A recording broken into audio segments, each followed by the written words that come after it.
la que tenemos en diciembre. Y esta es una revolución que todos los años se pone a prueba en las urnas electorales. ¿Okay? Si esas elecciones se realizaran hoy, las elecciones parlamentarias... Hoy la correlación de fuerza favorece a la oposición. No favorece a la oposición, miento, favorece al descontento. Y la oposición, el descontento es el principal partido de oposición. El descontento es el principal partido de oposición. La oposición lo que hace es recoger ese voto neurótico, o ese voto del malestar, del descontento. ¿Por qué tú lo llamas neurótico? De la insatisfacción. Hay un sector que como consecuencia de esta campaña de neurotización vota en contra sin importarle lo que pueda pasar el día siguiente. No vota a favor de alguien, vota en contra de lo que percibe es una gestión desacertada, sobre todo en el campo económico.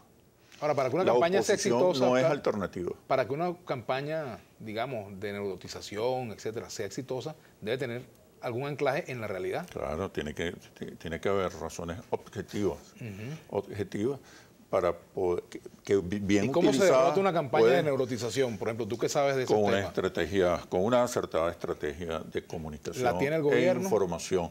Yo creo que el gobierno está trabajando en esa línea, ¿no? Creo que quizás hay que hacer algunos ajustes, revisiones, mejorar algunos desempeños, mecanismos, contenidos, resignificar la realidad y tomar acciones materiales, acciones objetivas. Por ejemplo, hay un problema de desabastecimiento, se forman grandes colas. El Estado y el gobierno bolivariano debe acompañar a los venezolanos en ese proceso.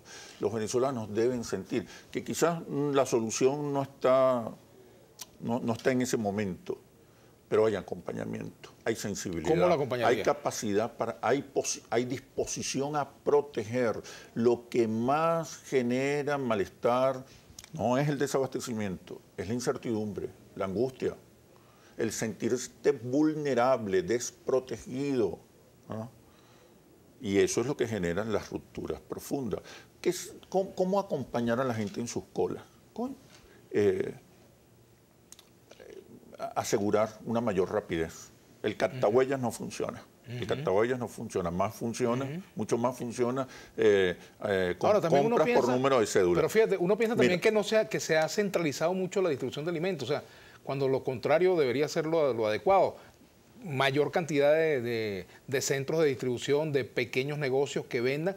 Atacas de esa manera las colas y atacas el bachaqueo, porque si descentralizas, si desconcentras la venta de alimentos... Siempre hay que controlar, porque hay amenazas importantes, ¿no? La especulación, el acaparamiento, el desvío de los productos. Hay que regular, hay que controlar, hay que gobernar, pero también hay que darle cabida a la participación. El sector productivo en un proceso de transición al socialismo puede ser un instrumento, puede ser un aliado de un gobierno revolucionario. ¿Okay? Incentivar la aparición de nuevos emprendedores, atacar los monopolios o el uso político de los monopolios, sobre todo en el campo de la alimentación. Y como te decía, acompañar a la gente en sus problemas. ¿Qué significa esto? Mejorar la calidad de servicio. Que haya vocerías en las colas para resignificar la realidad. Mejorar la atención. Un soldado no puede atender una cola. Puede custodiarla, vigilarla, protegerla, pero debe haber un personal especializado en atención al público para que de alguna manera le ponga orden. ¿Y no sería mejor dedicar atención a una fórmula que disminuya las colas? ¿Por qué? De eso se trata, por eso te digo, incluyendo eso, se trata de acompañar a la gente en sus problemas. Se trata de que la gente sienta que hay un Estado que la está protegiendo, que no es vulnerable. Hoy en día la ecuación más cola, menos votos, ¿es la que funciona? La ecuación para el gobierno, mayor incertidumbre, voto castigo. Sin embargo, lo interesante de todo este proceso... Tú decías, perdón, una de las cosas Oscar, tú decías, perdona que te interrumpa, pero es que tú decías hace unos instantes que hoy hay un voto marcado por el descontento mayor, o sea, que el descontento le ganaría al gobierno en las elecciones parlamentarias. ¿Tiene chance el gobierno de aquí a diciembre de voltear la tortilla? Por supuesto. Fíjate que ¿Qué harías tú si estos fueses mismos estudios, del gobierno? los mismos estudios, nuestros mismos estudios, recuerden, nosotros estamos haciendo un seguimiento del comportamiento social y político del venezolano todos los días. con diversos instrumentos de investigación, no solamente estudios sobre comportamiento electoral, comportamiento antropológico, emocional,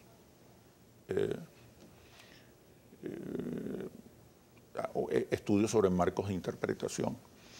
Estos mismos estudios que hablan de una correlación de fuerzas a favor, una correlación de fuerzas electorales a favor del descontento, donde vemos que hay incertidumbre, molestia, angustia, que el futuro no parece claro, incluso se percibe que puede empeorar.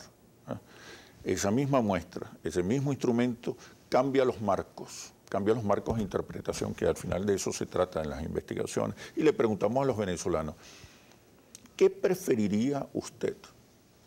¿Que el gobierno del presidente Maduro resolviera, aunque fuese en parte, los problemas económicos y la inseguridad? ¿O prefiere que venga un gobierno de oposición? Y se invierten los porcentajes. Cerca del 60% de los venezolanos prefiere que el gobierno resuelva. Poco más del 30% prefiere que venga un gobierno de oposición. ¿Qué revela esto? Que no hay alternativa, que el chavismo tiene una extraordinaria capacidad de recuperación, que es mentira que el chavismo está muerto y derrotado. El chavismo hoy tiene una extraordinaria capacidad de recuperación de cara, y específicamente de cara a las próximas elecciones parlamentarias.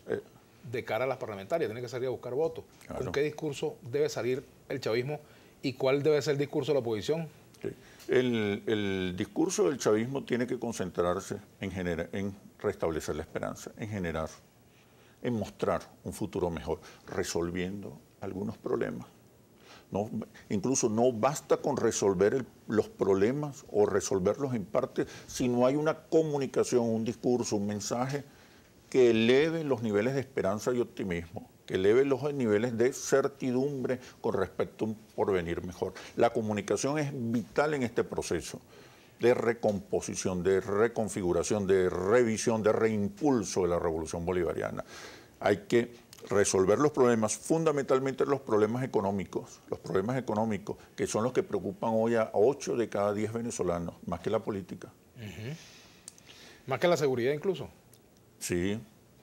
8 de cada 10 venezolanos hoy le preocupa más la economía que la política. Los principales problemas que percibe el venezolano son desabastecimiento, inflación e inseguridad. Esos son los 3 problemas fundamentales. Hay que cambiar el foco. ¿El foco que tiene la oposición en esta coyuntura es el adecuado? ¿Se ha comportado adecuadamente desde el punto de vista de su estrategia política la oposición? La oposición no tiene un foco. La oposición sigue pendiente de la libertad de expresión, de la fecha de las elecciones, de otras cosas, de otros temas que no son los que realmente le importan a los venezolanos. El discurso, lo dice hoy Pepe Mujica, el discurso que hoy mejor compite con el discurso de la revolución, el discurso corporativo, lo venimos diciendo hace más de un año. Ese es un discurso y lo estamos viendo en las campañas pro televisión. Eso es un discurso subversivo, que intenta generar todavía mucha más incertidumbre y angustia en la población. ¿Está tomando cuerpo ese discurso en Venezuela? Claro, porque si hay un vacío de discursos económicos en la revolución bolivariana, lo llenan otros discursos. Tenemos que hacer una pausa, Oscar. Ya venimos.